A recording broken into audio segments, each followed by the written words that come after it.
Ang hinahanap dito ay yung weight ng object. On the right, if the weight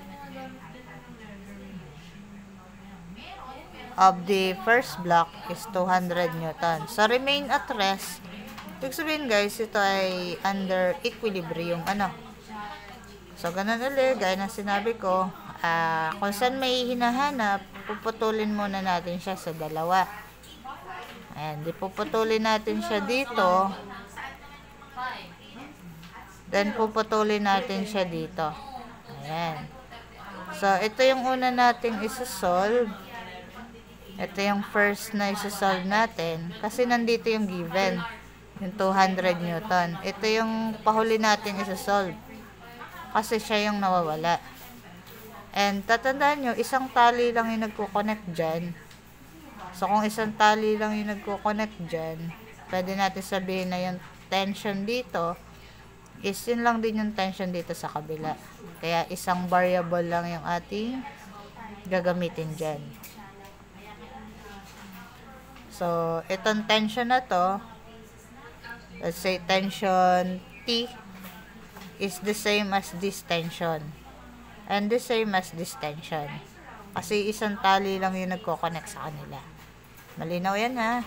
You need to identify the forces on the system.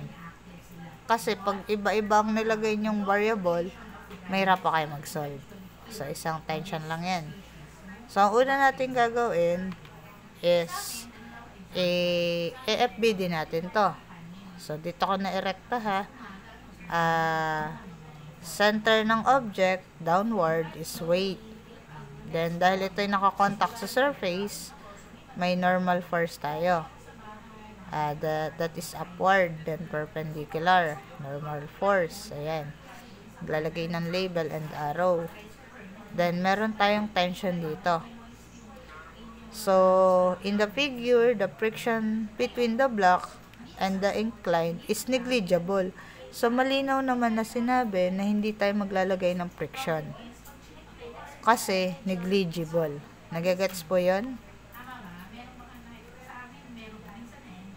Hello? Yes po. Ayan. So, make sure maglalagay ng friction kapag meron siyang pinapahanap na friction. Yan. Pag may pinapahanap na friction, kagaya ng mga sinolve natin kanina, meron talagang direction ng friction doon kasi may motion. Ito, bagamat may motion siya, in-state naman sa problem or in-indicate sa problem that the friction between the block and the incline is negligible. So, hindi natin isasama si friction. So, mas madali naman pala to. So, ang gagawin naman natin, kung gusto nyo, ihiwalay nyo muna uli, or kung gusto nyo, i-rectine nyo na, lalagyan nyo ng X and Y axis. Walang problema. Depende kung paano nyo siya sasagutan. So, sa akin is, gagawa muna ako ng X and Y axis. Yan. Gagawa muna ako dito ng tabingi na X and Y axis bago ko i-rotate. So, syempre, hari yung Y axis, hari yung X axis. Yan.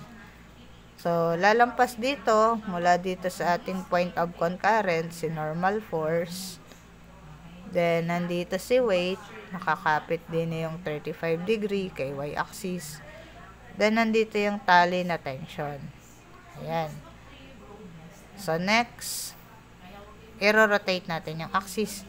Itutuwid natin siya.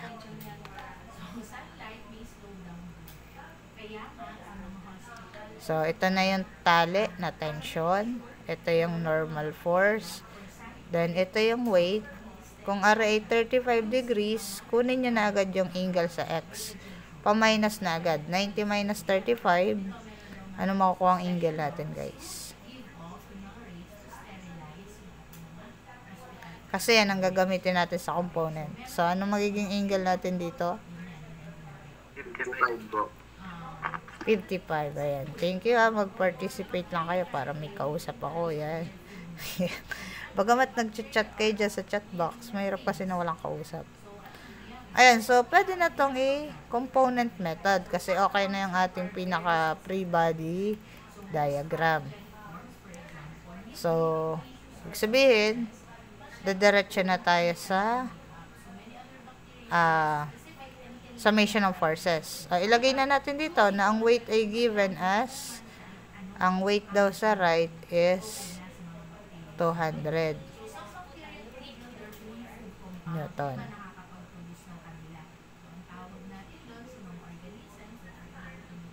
Ari pala ang weight na rin 200. So, ang hinahanap ay aring weight na rin nakahang.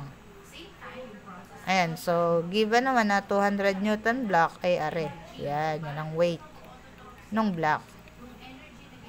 Okay, so, summation of forces kay X to the right positive equals 0. So, mga nasa X natin ay positive tension. Then, component method na rin ating weight. So, negative W cosine 55 degrees equals 0. So, makukuha natin si tension equals W cosine 55 degrees. Ayan, so T equals 200 cosine 55 degrees. So, tension equals, makakompute niyo pala siya agad. Kala natin mahirap, pero computed pala siya agad. So, 200 cosine 55. Ayan, saan ang sagot sa tension? Tinatanong si tension. 114.7153 Newton. Box your final answer. Then, star natin siya sa A kasi baka may paggamitan pa tayo. Masanay kayo na lagi kayo nag-i-star. Ayan, next.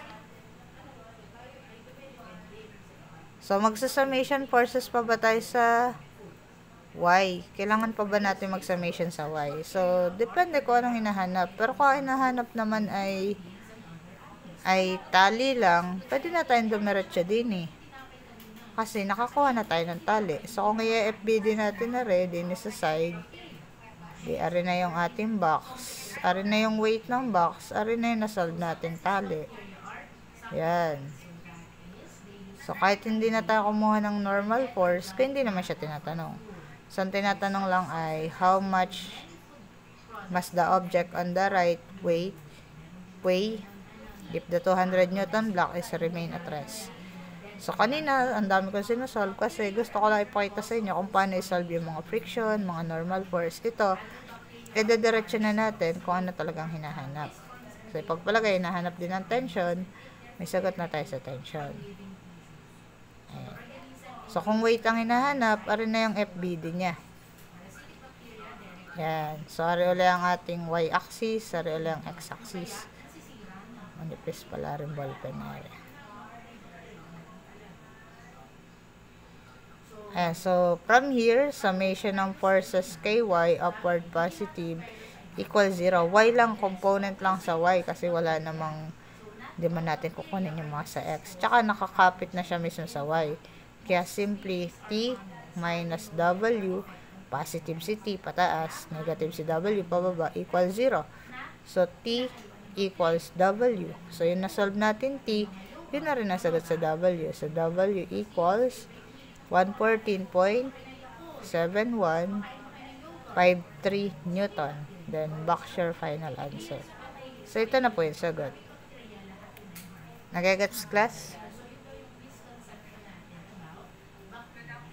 Nagagets niyo po? Yes po. Yes po. Ayan. So, pwede niyong kopyahin ulit and ilagay niyo ulit sa inyong copy ng lecture kasi tayo nga ay online or sa notebook. So, lahat ng sa tingin niyo ay mahalaga, isulat niyo. Wag picture-picture lang. So, pag okay na kayong mag-picture, mamaya na lang sa gabi, isulat sa notebook or sa lecture. And sabihin niyo sa akin para makapag-solve pa tayo ng isa pang problem. So, tatandaan na, pinakamahalaga dyan lagi, alam nyo kung ano yung mga present na forces, alam nyo kung paano siya ilagay, kung paano siya i-FBD, then kung paano mag-solve ng summation of forces sa y at sa x. And complete label lagi. May mga variable tayong ginagamit. T for tension, W for weight, NF for normal force, FF for friction force.